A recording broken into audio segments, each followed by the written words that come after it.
Buenos días a todos mis amigos. Eso Carancho Miguel Hill.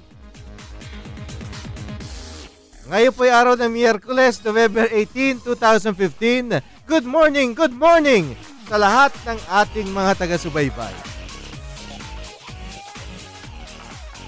Yung ating mga fans ng alkalde ng Ipapawid na si Mayor Fred Lim. Baka hindi masiyahan dahil wala pa rin, hindi pa rin natin kapiling ngayong umaga ang ating mayor. Mukhang traffic ata doon sa kanilang lugar.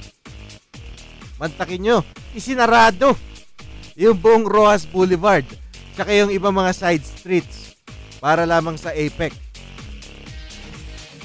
Walang mga taong nakatira doon kung iisipin nyo yung mga policy making, yung mga patakaran na pinaiiral, akala nyo walang mga residente, walang nag-oopisina sa Dakong Maynila. Ano ba naman? Saan ba nakakuha ng kukote itong mga ating mga leader?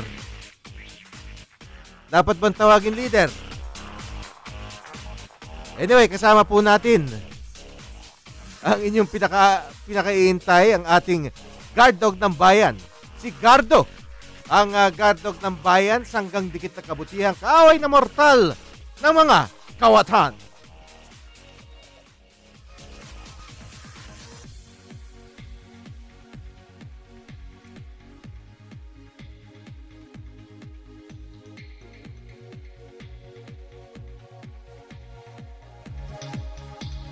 Teka muna. Nasaan ba si Gardo? Parang lumipat ata ng booth. Baka humihingi ng pagkain dito sa aking mga kasama sa studio. Gardo, pumasok ko na. Ayun. Nandun po pala sa kabilang kwarto si Gardo.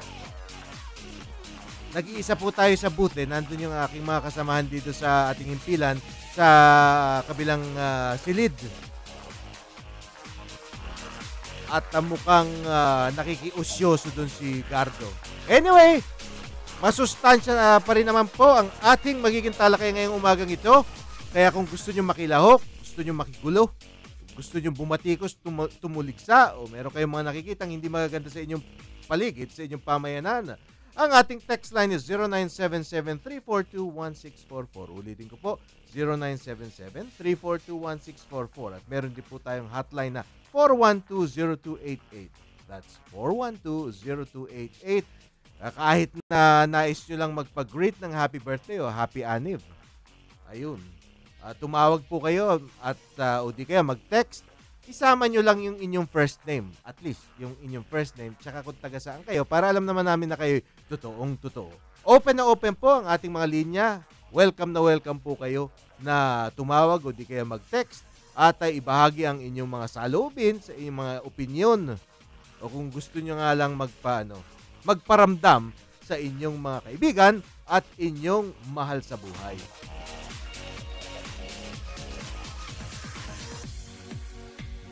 Bueno, mukhang sa sobrang disgusto, hindi na lamang nagsialisan yung ating mga kababayan sa kanilang mga bahay ngayong araw na ito. Alam niyo po, deklaradong holiday para sa mga estudyante.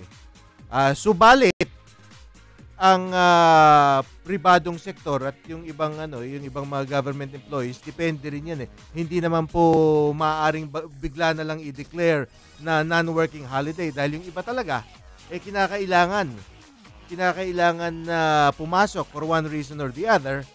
At yung kanilang natikman na traffic kahapon, mabaliw-baliw ang milyon-milyon sa ating mga kababayan, pero ang ating administrasyong Aquino, deadma lang.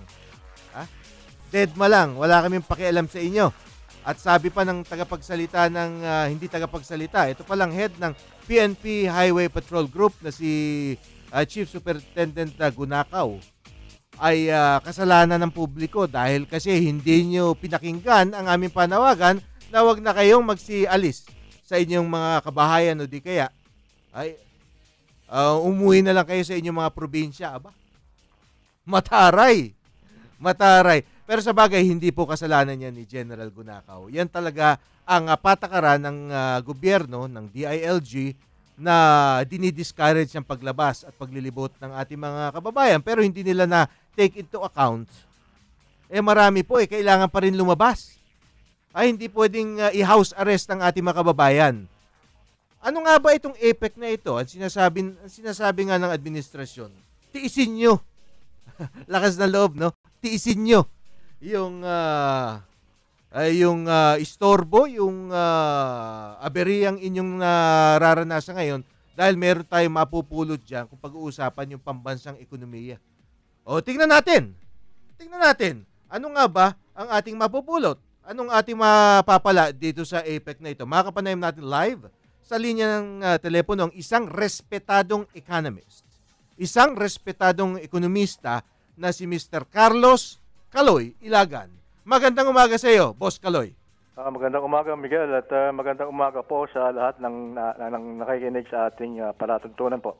Alam niyo, Mr. Ilagan, Boss Caloy, kapag pinag-uusapan natin yung ekonomiya, alam naman natin kayong aming matatakbuhan dahil kayo nakakaintindi niyan . Minsan kasi pinagsasasabi ng mga ekonomista, lalo na yung mga ekonomista ng kasalukuyang administrasyon na ang nakikita lang yung mga magaganda. Yung walang pangit . Parang lahat ng magaganda lang ang nakikita nila. Ay ano ba tawag doon? Yung stress na positive, pero parang iba yung nararamdaman ng ating mga kababayan. Pero bago yan, Boss Caloy, huwag kayo alis. Dahil alamin muna natin ang tumpak na oras. Ang oras po natin ngayon ay 10:16 ng umaga. This time check's brought to you by iQOO. Get cool with iQOO. When you think guitar, think RJ. At RJ Guitar Center, you can get the guitar of your dreams with the branches at Glorieta 2, Robinson's Galleria, Shopwise Cubao, SM North EDSA, SM Mall of Asia, SM Dasmariñas Cavite, SM Rosario Cavite, SM Mega Mall, SM South Mall, SM Fairview, Market, SM City Davao, SM Sucat, and check out our new branches in SM San Mateo, SM Angono, and Isatan Recto. Call our hotline 585-7966 or text 0917-543-9439. Okay. Boss Caloy, alam naman natin itong APEC na to, Asia Pacific Economic Cooperation. Itong summit na ito, talagang ginagawa yan. As a matter of fact, noong 1996, ginawa yan sa ilalim ng dating Pangulong Fidel Ramos.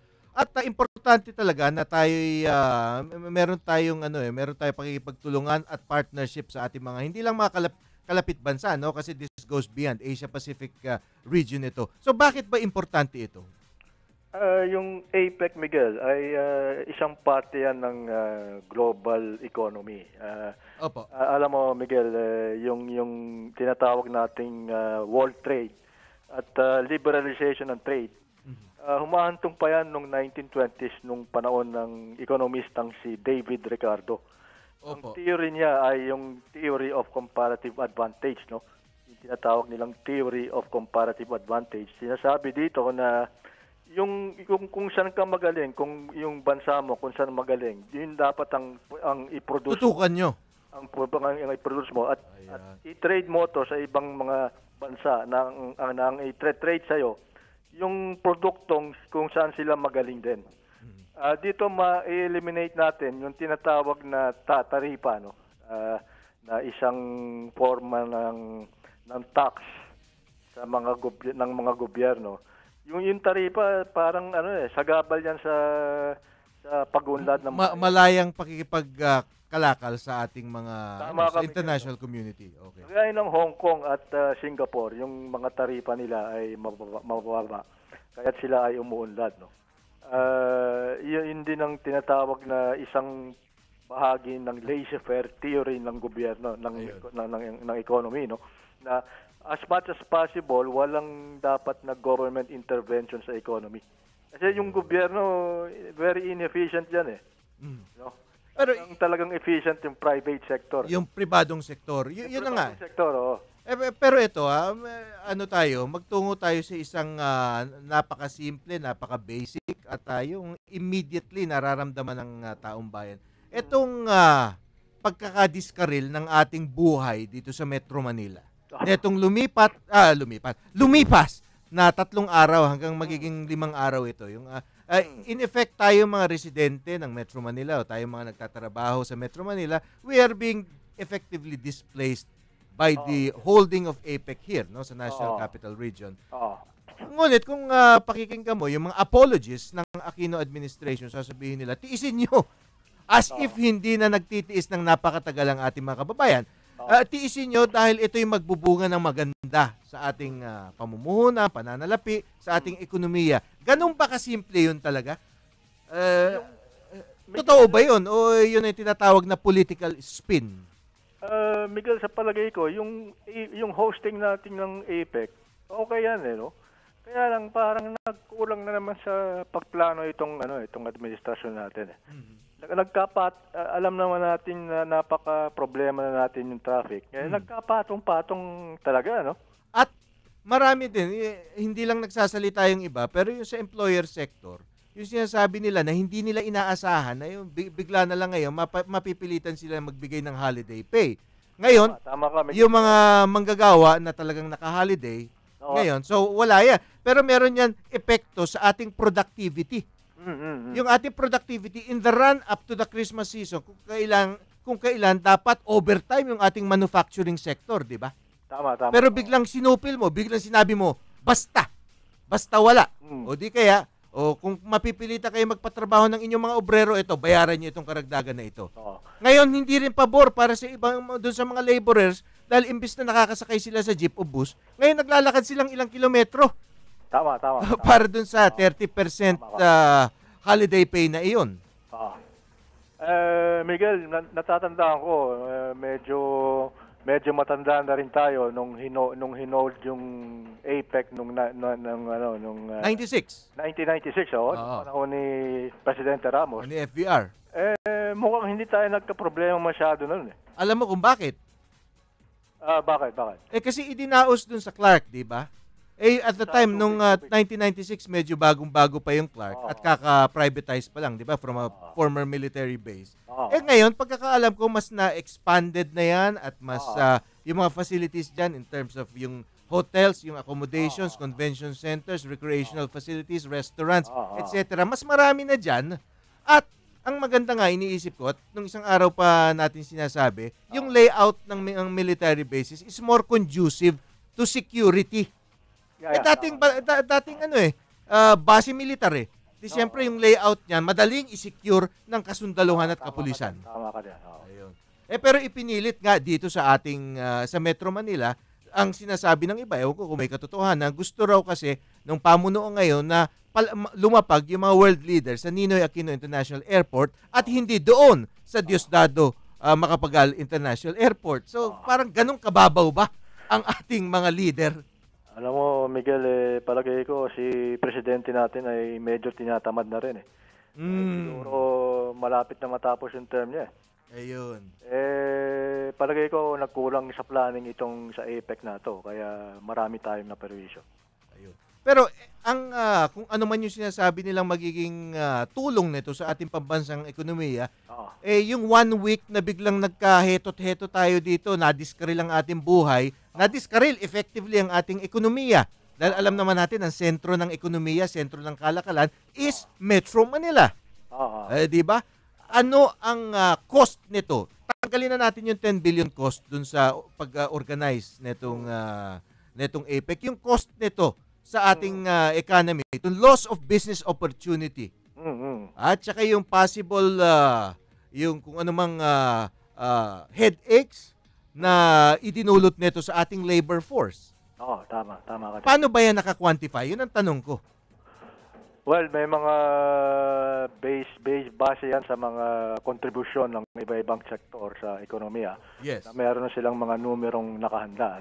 Pero meron. Lugi tayo, in other words, dito sa mga araw na ito. hindi ko ma-estimate kung gaano, pero malaki rin siguro kasi yung Metro Manila ay nagko-contribute ng siguro mga 40% ng gross domestic product ng total economy sa Pilipinas, no. At pag na-discarril yung rhythm diyan, yung takbo ng negosyo, malaking contribution din sa total economy. Ayun. So yan ang hindi siguro naisip ng kasalukuyang administrasyon. At saka, Miguel, siksika na talaga dito sa Metro Manila. Dapat ang pinopromote nila yung mga cities at probinsya sa labas ng Metro Manila. Yun, tama yun. Kasi isa pa, kung talagang ang pinakalayunin nitong administrasyong ito ay mapagbuti yung ekonomiya. Yan na nga, yung former military bases, alam naman natin na economic zones yan or eco-zones. Tama ka dyan. At ito medyo i-Englishin natin ng konti. How better to promote your eco-zones than to put 21 world leaders there? Yeah, tama ka. Kasi ito hindi lang to mga movers and shakers ng Pilipinas. These are the movers and shakers of the world. Mga decision makers. Decision makers yan. Tsaka siyempre may mga entourage yan. At yung mga entourage niya, mga sinisinong tao rin sa Amerika, sa Russia, sa China, sa Japan, at sa lahat ng bansa, di ba? Yan din. At saka, biruin mo, Miguel, mahigit 3,000 media men ang nasa Maynila. Ayun. Malaki yung kanilang magagawa para balitaan ang buong mundo tungkol sa mga nangyayari dito. Kung ito ginawa ito sa mga lugar kagaya ng Clark, Subic, or even Camp John Hay, no? O pwede mo namang gawin yan sa mga ibang mga lugar. May mga eco-zones din sa Visayas or sa Mindanao. Kung ginawa yan doon, not only did you promote your eco-zones, pero magkakaroon ng karagdagang kita yung mga lugar na itong mga eco-zones na ito kahit hindi pa peak season yung mga turismo. Ang maganda, Miguel, yung ginawa nila do sa mga pre-APEC meetings, no? Okay. Ginawa nila sa Cebu, sa Kamsur. Ayan. Magandang probinsya eh. Hindi ko malaman kung ba't itong leaders meeting ay suddenly dito gagawin sa Metro Manila, no? Yun ang magandang ginawa nila, yung mga meetings na nangyari ng mga sa loob ng isang taon, no? Yung mga meetings na to. Good yan. Wala tayong reklamo dyan. Natin. Okay. Tsaka alam mo, itong ginawa nila na ito, this will come back to haunt them eh. Isang issue ito.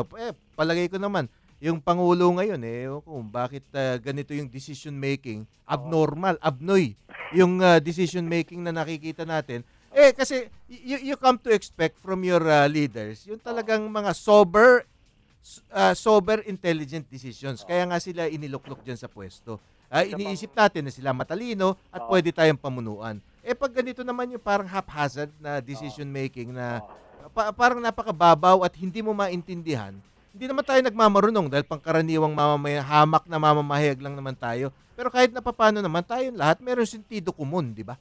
Isa pang iniisip ko, Miguel, hindi naman sa may apologies to RJ Jacinto, no? Pero graduate ng Ateneo yung presidente. Ayun. Dapat siguro sa listang nilagay nilang presidente. Meron ka ba mga kilalang lasalista? Well, si Ginoong Isidro Camacho, yung mga leaders ng business and industry, mga lasalista yan. Si Cesar Purisima. Ganun ba? Oo.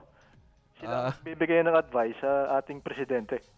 Ayun, ewan ko. Pero nakikinig ba naman sa advice? Pero alam mo, pag yung mga bata sinasabi sa kanila pag galing ka dito sa mga top schools na ito, yun na parang ang tali-talino mo na. Pero alam mo, ang na-discover ko ngayon na tumatanda na rin tayo, na yung hindi mo pwedeng ituro sa isang mag-aaral yung sentido komon. Hindi mo maituturo sa mag-aaral kahit na gaano pa kaganda yung pinag-graduatean niya na yung mga basic things like yung compassion sa sa kanilang mga kababayan. Yung mga yung genuine drive to serve. Ito palagay ko sa bahay ito Sa pamilya talaga natututunan itong mga ganitong mga bagay. Tama. Ayun. At saka may mga leaders talaga na magaling sa management Ayun. Unfortunately, yung ibang hindi sila, yung iba hindi. Eto pa, dun sa CEO's meeting dito sa APEC. as usual, as expected, pinagbabanatan na naman ni Pinoy yung nakaraang administrasyon. Ibig sabihin, mahigit 5 taon nang natapos yung administrasyon, sila pa rin may kasalanan ng paghihirap nating lahat. Oo. Ang pakiramdam ko, sabihin na natin na meron pagkakasala yung Arroyo administration, pero sa puntong ito, papaalis ka na, huwag ka na manisi. Kasi kung palpak pa rin ang estado na itong ating bansa ngayon, kasalanan mo na. Ayun. Ito, sinasabi nga nila, naging parang parang dead decade o ghost decade itong year between 91 and 2010. Pero lumalabas pala, ito, nainis. Nainis naman yung dating press secretary ni Presidente Arroyo, si Rigoberto Tiglao, at sinasabi niya naman, naglabas siya ng datos na sinasabi doon sa last 4 years ng kanilang administrasyon, ang pumasok daw na foreign direct investments is mahigit $5 billion US. Kapanipaniwala ba yon? Oo, Miguel. Actually, nagra-range sa $1 to $5 billion ang foreign direct investment for the past 10 years. Pero ngayon daw, sa first 4 years naman ng Aquino administration, as compared to last 4 years, no? So, you have to compare apples and apples. Yung tag-aapat na taon.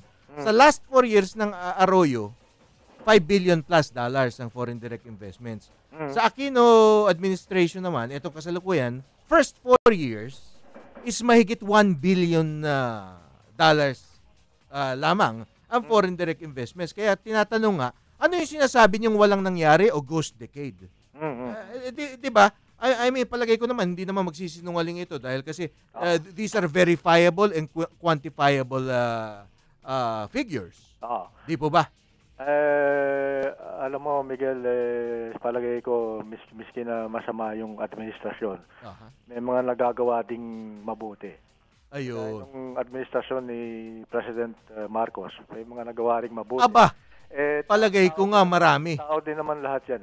Diba? Okay, eto, nag-text sa atin si Kaper Silapid at sabi niya, ang estimated revenue loss of ng Philippine Airlines, ating flag carrier, netong dulot ng cancellation of flights netong linggong ito, I think this is a 6-day period, according to figures na nakalap ni Percy, is $18.5 million US. $18.5 million US.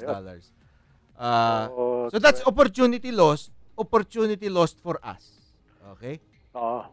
So basahin naman natin basahin natin, Boss Kaloy, yung mga text sa atin. May mga reaksyon.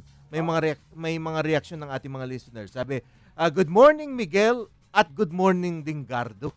Ayun, pati si Gardo ay yung ating Gardo ay binabati. Ayun. Good morning daw, ma'am. This is from a loyal listener, si Miss Nena Ong ng Pasig. Okay, nice to have you aboard, Miss Nena Ong. Nena Ong, loyal listener from Pasig. Sabi niya, pansin ko ang mga officials natin ngayon ay di tulad noon. Magagaling sa pag-iisip, may foresight. O ngayon, so in other words, sinasabi ni Ma'am Nena Ong ay walang foresight at walang pag-iisip na maayos, na magaling ang ating mga opisyalis ngayon. Anong masasabi niyo rito? Gaya ng sinabi ko, may mga taong magaling sa management. Meron taong magaling sa pag-aaral. Yung ibang nag-aral ng mahusay, hindi naman necessarily na uunlad sila sa buhay agad. No? Yun din mga bobo sa klase, sa eskwela, ay kuminsan yung pa ang umaangat sa buhay. Naku. Oo. Salamat, ha? Yung pag-aaral, karaniwan, puro theory lang yan. Ang mahalaga yung kung paano ako dumiskarte sa buhay. Iba rin talaga yung streetwise, di po ba? Yes. Iba yung streetwise. Tayo naman kasi, ako yung kung ano ba yung akin napag-aralan kumpara sa anong kinakailangan para maitaguyod ko yung akin sarili. Yung mga umaasa sa akin, iba Meron disparity talaga.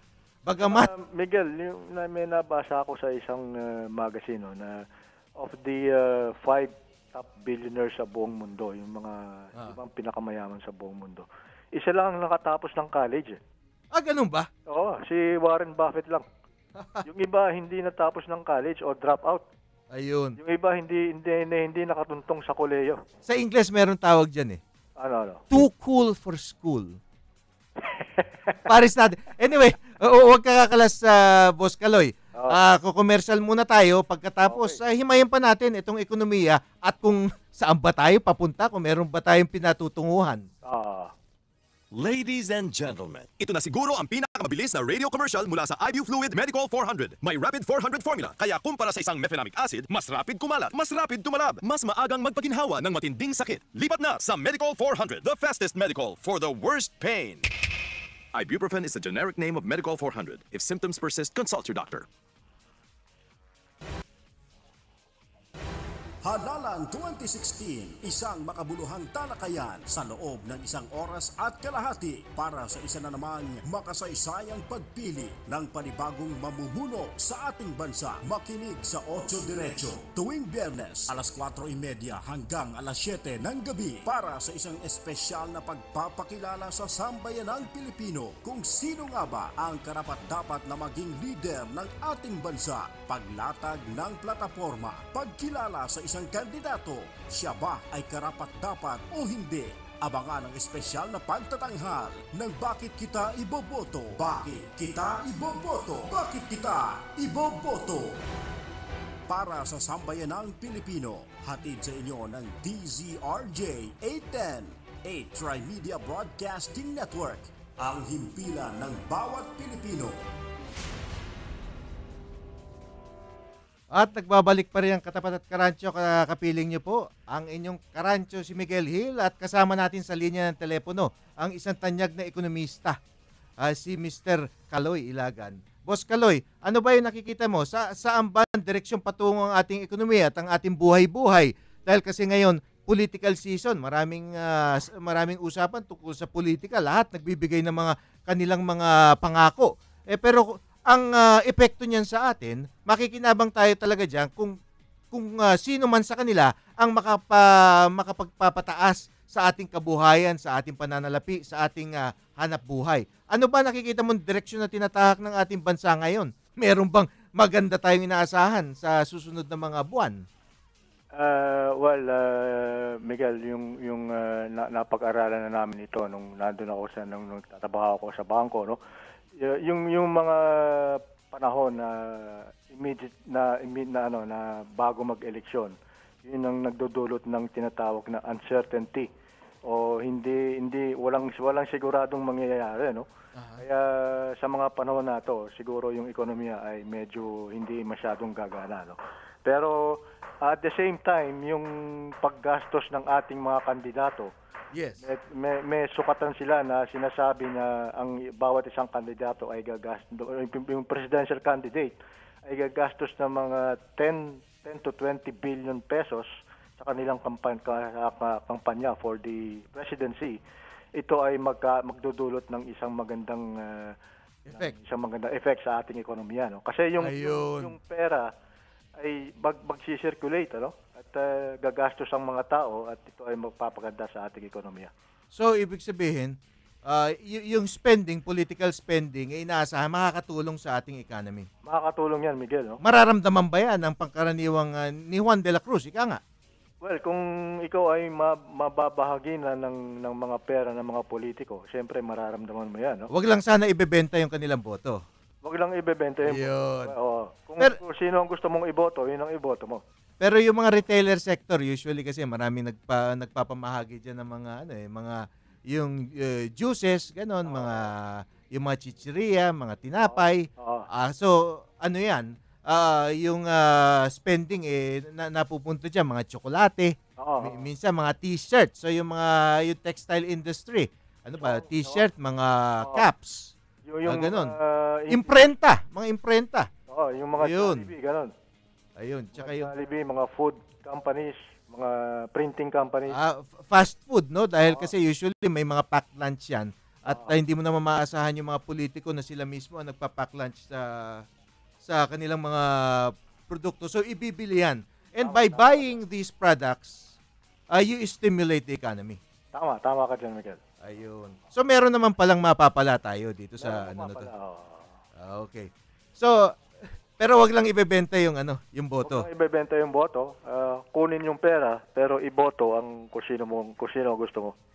Alam mo, Boss Kaloy, yan din ang mungkahi ng aking kapartner dito na si Mayor Fred Lim. Oo. Na kung aalukin ka ng 1,000 Oo. o 2,000 para kapalit ng iyong boto at kapalit ng iyong dignidad, sinasabi nga, kunin mo yung pera. Dahil kasi yung mga opisyal, yung mga government officials, yung mga politicians, na nanunuhol, yung bumibili ng boto, ninakaw din sa atin yung perang pambili nila Hindi naman galing yan sa kanilang sariling bank account, di po ba?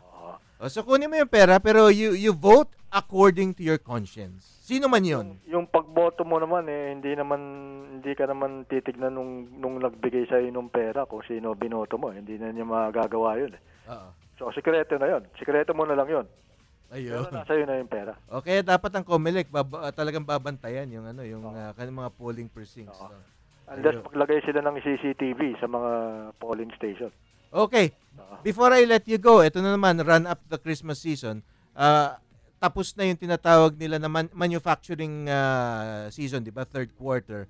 Tapos fourth quarter, inaasahan natin at least kung yung cyclical trends masusunod, aakyat na naman ang palitan ng piso kontra US dollar, di po ba? Oo, Miguel.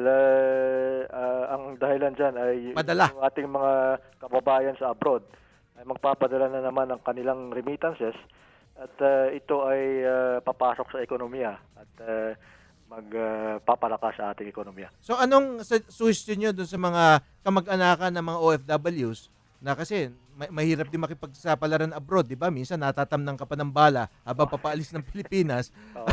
Na what should they do kung meron silang karagdagang yung windfall mula sa paglakas ng ating piso kontra sa mga dayuhan sa lapi? Well, ang mungkahi ko pagkatapos nilang gastusin yung kailangan bilhin, magtipid sila at ilagay nila sa bangko sapagkat simula nitong Disyembre, palagay ko ay tataas na ang mga interest rates sa mga bangko dahil yung US Central Bank ay magtataas na ng interest rates at walang magagawa ang local central bank kundi magtaas din ng rates, kaya tataas na ang kita ng inyong pera sa mga bangko. At ito ay magandang oportunidad para makapagtipid kayo para sa kinabukasan. Maraming salamat at mabuhay ka, Mr. Kaloy Ilagan, ekonomista. Mabuhay ka rin, Miguel, at magandang umaga po sa mga nakikinig. Maraming salamat po. Ayan po, si Mr. Kaloy Ilagan, ang kanyang mungkahi sa atin lahat. Matuto tayo na yung magtabi ng pera, hindi tayo dapat maging one-day millionaire. Minsan kasi, tuwing Pasko, alam niyo yung ating mga kamag-anak abroad, talaga magpapadala yan ng mga regalo. Pero ngayon, mas simple na lang magpadala ng cash.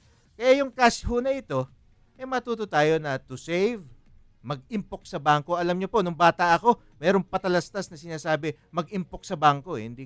Nakalimutan ko na lang kung anong bangko yung merong ganung ad. Yung may ganung patalastas. Pagkakalang ko, baka nga sarado na yung bangko na yun. Pero yung konsepto ng pag-impok, ay yung saving for a rainy day, dapat ating isapuso. Bueno, mga karancho, babasahin po natin ang inyong mga text.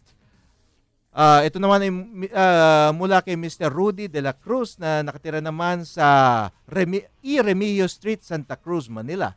At tagapakinig daw natin araw-araw. Uy, thank you very much, Mr. Rudy de la Cruz, sa inyong pakikinig sa ating mga palatuntunan dito sa DZRJ, lalong-lalo na mula 9 o'clock ng umaga hanggang alas 12 ng tanghali, lalo na sa mga palatuntunang Lapid Fire. Uy, na pinangungunahan naman ni Percy Lapid, sumunod katapat at karancho ni Mayor Lim, tsaka ang iyong lingkod, at pati yung palatuntunan ni Shalala. Ayun, pinakikinggan daw araw-araw yan ni Mr. Rudy de la Cruz. Binabati niya ang station ng DZRJ at maagang maligayang Pasko daw at manigong bagong taon sa ating lahat. Thank you very much for the support, Mr. Rudy de la Cruz. Mabuhay po kayo.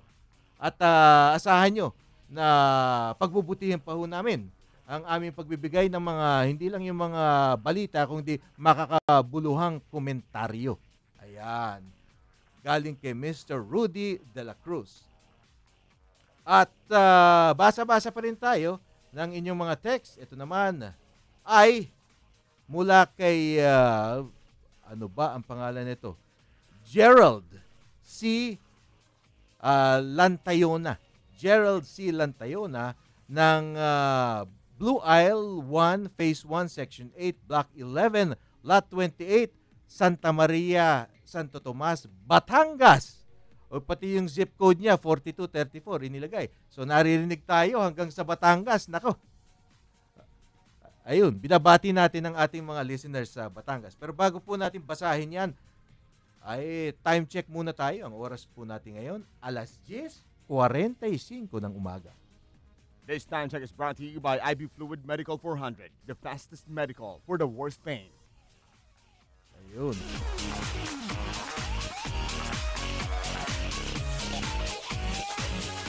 Oy, nakakataba naman pala ng puso hanggang sa Batangas ay napapakinggan tayo.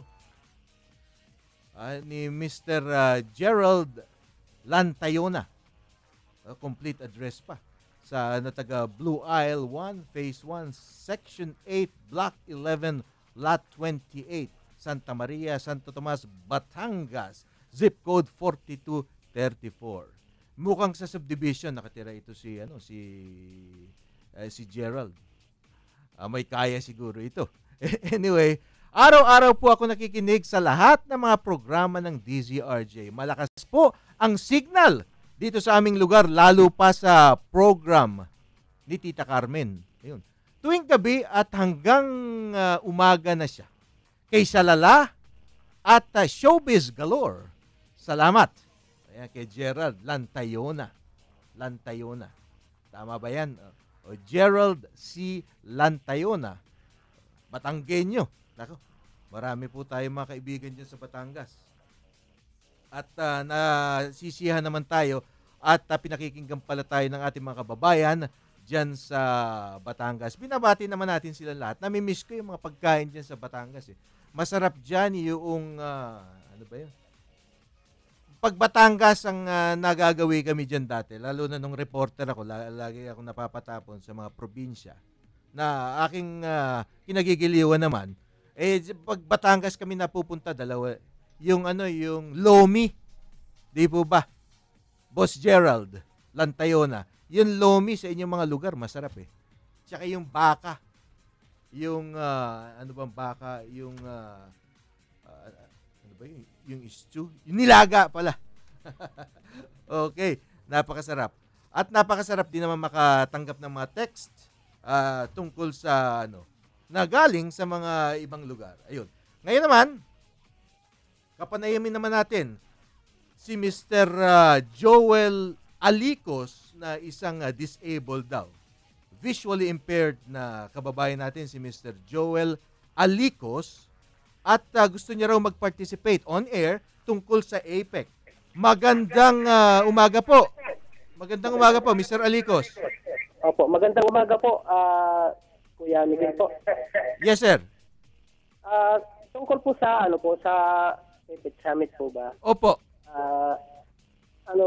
Kasali po ba ang mga mga disabled, mga senior citizens at mga katulad po namin na na naghihikahos na kuminsan mahina po yung masahe, kuminsan talagang matumal po talaga at minsan umuwi po kami na wala nang masahe, walang customer.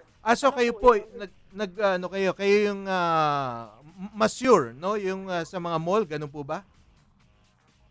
Dati po. Okay. Yung, hindi na po ako sumasali diyan sa mall po. Boss Joel, kung pwede daw pakihinaan lang yung inyong radyo dahil parang sumasapaw daw sa ating signal. Ayun po, wala na po. Ayun, okay.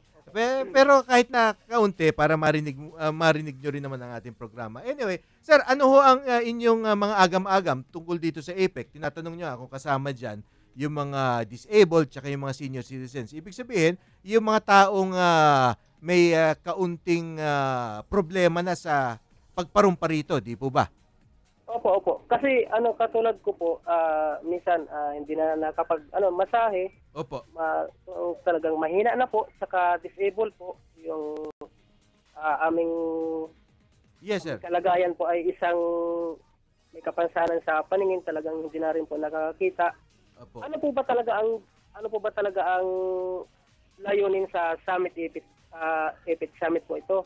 Saka isa po, dapat nga po, hindi lang po masahe ang magiging trabaho po namin. Dapat, yes, sir. Dapat po, lahat po ng mga disabled na katulad namin, ay mayroon pong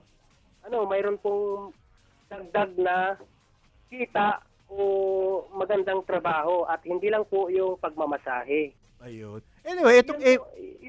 Yun po yung dapat pong linawin talaga sa lahat ng mga nakikinig at sa taong bayan. So, ibig sabihin... Dapat tutukan din yung inyong sektor, tsaka yung mga senior citizens.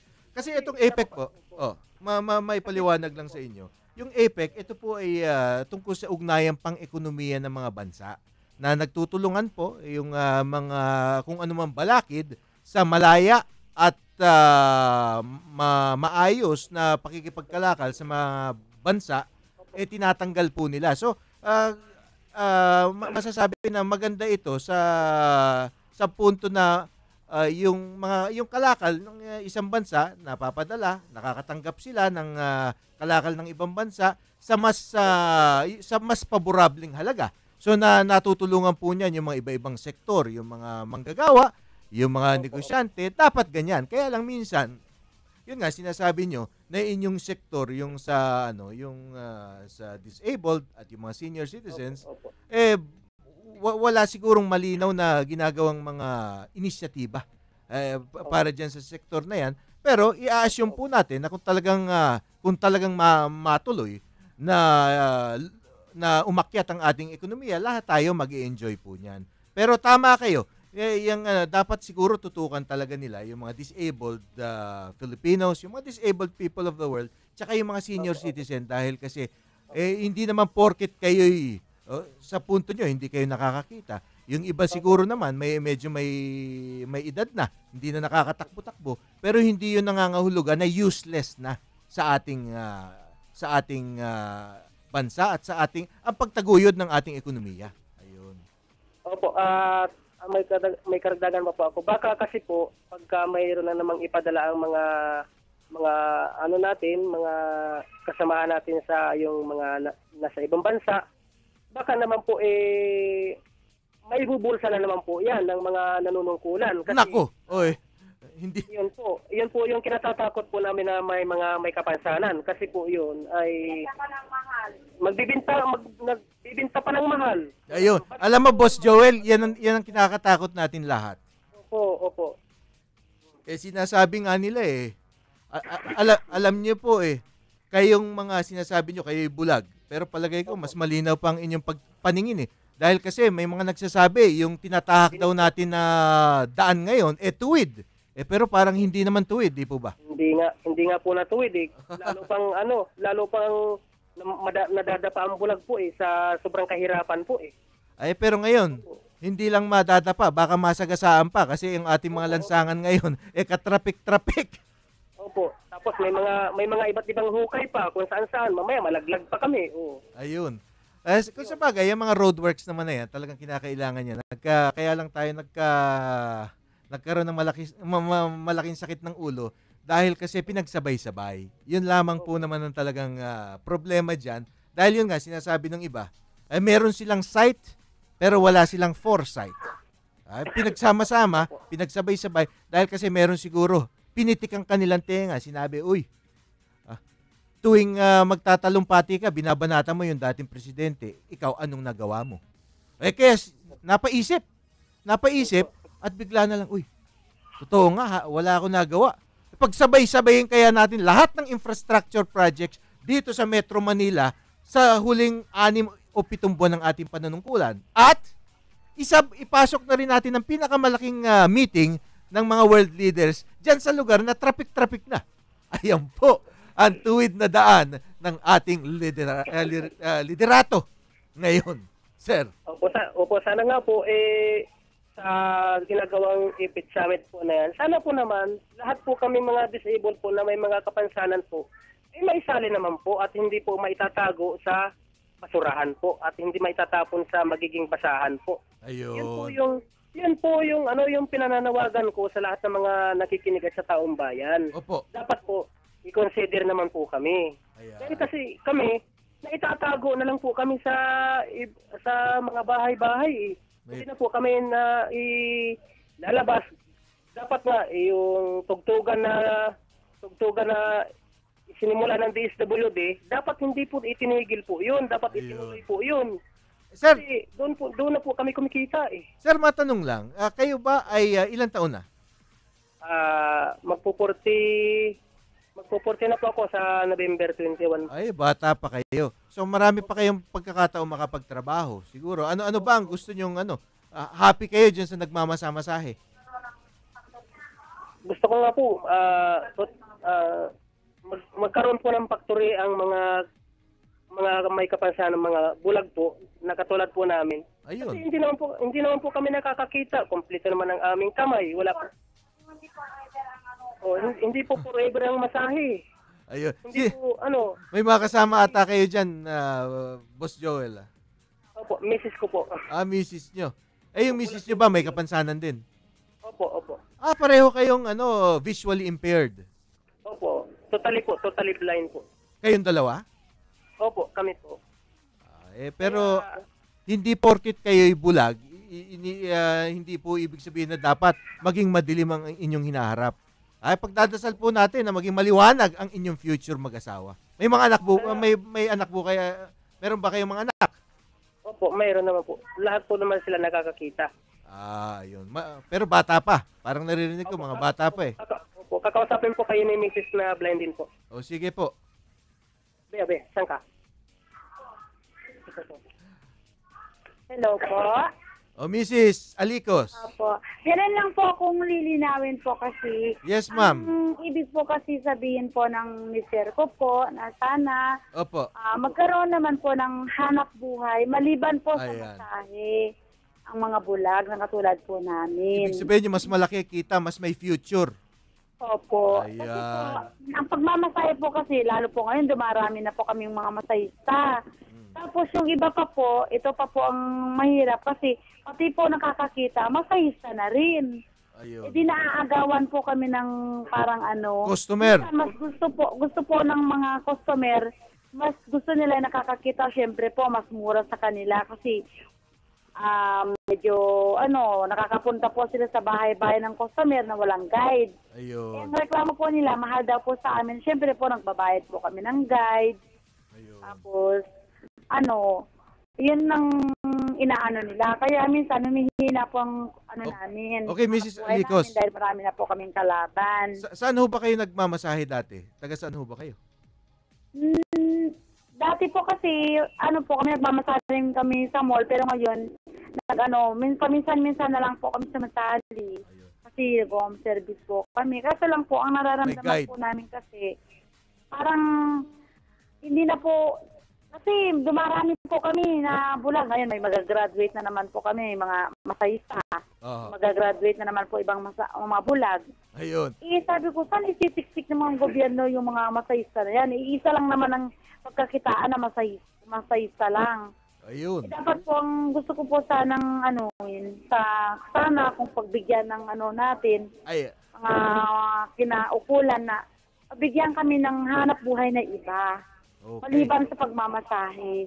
At manawagan din tayo naman siguro sa yung mga customer na mga nagpapamasahe na fumabor na dito sa mga blind na yung mga bulag na nagmamasahe dahil mas kailangan nila at mas limitado yung kanilang options. Bueno, Mrs. Alicos, ubos daw po ang oras natin. Maraming salamat. Sa mga susunod na araw, tumawag na lang kayo ulit at bibigyan namin kayong karagdagang oras. Maraming salamat po sa pagbigay pansin po sa amin.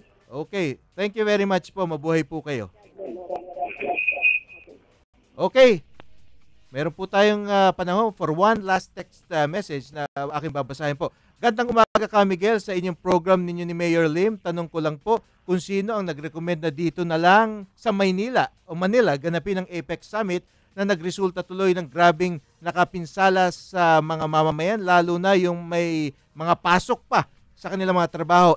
Kasi ang assessment ko po, gustong ipakita ni Abnoy Pinoy yung Manila International Airport na ipinangalan sa kanyang father na si Senator Ninoy, na wala na rin ginawa sa Pilipinas, kung di, panggulo lang nung panahon ni dating President Marcos. At ginawa ng NAIA na akala ng mga Aquino sila ang nagpatayo ng Manila International Airport, kaya si Abnoy Pinoy ang may kagustuhan na dito sa Maynila ganapin ang APEC sa halip na sa Subic o sa Clark. Okay. Yan daw ang komento ni Mr. Junicio, na hindi binigay ang first name, pero Mr. Junicio, maraming salamat daw. Thank you rin Mr. Junicio ng Taguig City. Ayan po. Yan po ang opinion. Di natin, kundi opinion ni Mr. Dionisio ng Taguig City. Bueno, dyan na po nagtatapos ang ating programa ngayong umagang ito. Ako naman, ang inyong karancho Miguel Hill. Maraming salamat sa inyong patuloy na pagsubaybay.